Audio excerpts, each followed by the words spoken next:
Hello guys, magandang gabi pala. Magandang gabi sa lahat. Ayan, so ayan, meron tayong reserve order po ito. Ayan, reserve order po. Customer ito from Turil, Davao City. Okay? Sa Sunday pa kasi ipa-deliver ni Ma'am. Okay, yung customer natin from Turil. Okay? So yung order niya po is yung 9,500 na package. Ayan. So sa 9,500 na package, ito yung kasama na outdoor extender dyan. Okay? Compass EW73. Ayan, Compass EW73. Yan. So ito yung itsura niyan. Para siyang battle. Ayan, parang battle yan. Kita nyo? Okay? Ayan. So, syempre, kasama sa package yung dalawang tig 10 meters na Cat 6 LAN cable. Ayan. So, bakit po dalawa? Kasi yung isa is from Vendo to router internet. Ayan. And then, yung isa is from Vendo to outdoor extender. So, kaya po dalawa. Okay? And then, syempre, yung ating 2x3 na tarpaulin. Ayan. 2x3 po size nito. Okay? Para po, malaki po siya para at least madaling makita ng customer na meron kang Wi-Fi Vendo dyan. Okay? And then, syempre, yung ating Vendo na curve box. Ayan. So, curve po yan. Naka-anti-hook na rin. And then, naka-lead frame. Okay? Ayan. So, yung yung coin slot, yan, tumatanggap yan ng bago at saka lumang coins. So, meron tayong mga bago at saka lumang coins dyan. Okay. Sige, try natin mag-connect sa sa Vendo ng customer natin. Connect tayo dyan sa outdoor extender. Okay. Yung gusto niya pala ipangalan dyan, sa outdoor extender niya. Okay. So, yan, punta tayo. So, ito yun. Yung RZL Piso Wi-Fi. Ayan, so makikita nyo. May RZL Piso Wi-Fi dyan. Click natin yung RZL Piso Wi-Fi. And then, a few seconds, syempre, mag-pop up yan sa customer portal. Okay? So, as usual, if gusto yung tignan ng yung rates, if gusto tignan ng rates, yung customer mo, if gusto tignan yung rates, click mo yung click nila yung vendor rate. So, magpa-pop up yung default rates. Yan. So, pwede yang baguhin sa admin panel mismo ng vendor. If gusto mo baguhin yan, kung ano yung gusto mong rates, pwede po. Okay, click natin yung close.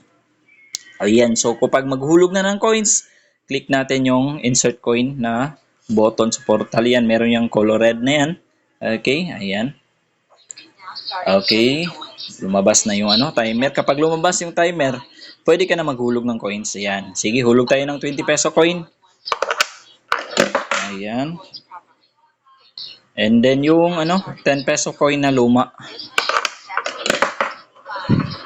Tapos yung bagong 10 peso coin.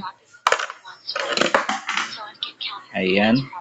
Okay, yung yung lumang bago pala, yung bagong 5 peso coin na Nonagon. Okay, tapos yung bagong 5 peso coin na Circle. Ayan. And then yung yung lumang 5 peso coin.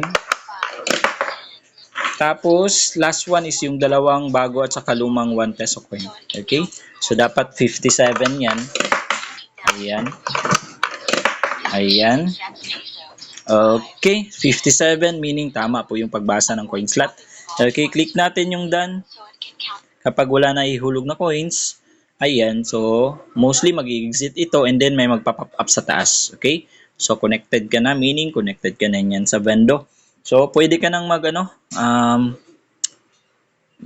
dyan, if ano yung gagawin mo. Sige, try natin mag-play ng video para makita ng customer natin na gumagana yung yung Vendo. Okay? Ayan, sige. So makikita nyo sa taas, connected ako sa RZL Piso Wi-Fi. Ayan, so play natin yan. Ayan. 1-0. 1-0 to Atlanta.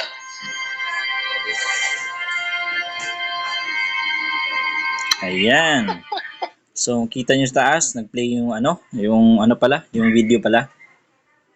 Click natin ulit, click tayo ng isa pang video. Ayan. As always, whenever there's a refereeing discussion to be had here, we bring her in. Christina! Ayan. So, makikita nyo, nag-play ulit yung video. And then, connected tayo sa RZL Piso Wi-Fi. So, meaning po, gumagana po yung Vendo. Yan, walang problema po yung Vendo. Okay? Ayan. So, again po, reserve order po ito. Okay? Customer from Turil. Okay? sa Sunday pa po niya ipa-deliver. Okay, ayan. So, kung gusto niyo po pala mag-inquire regarding po sa mga packages natin, feel free to contact po. Ayan, huwag po kayong maghihang magtanong. Ayan.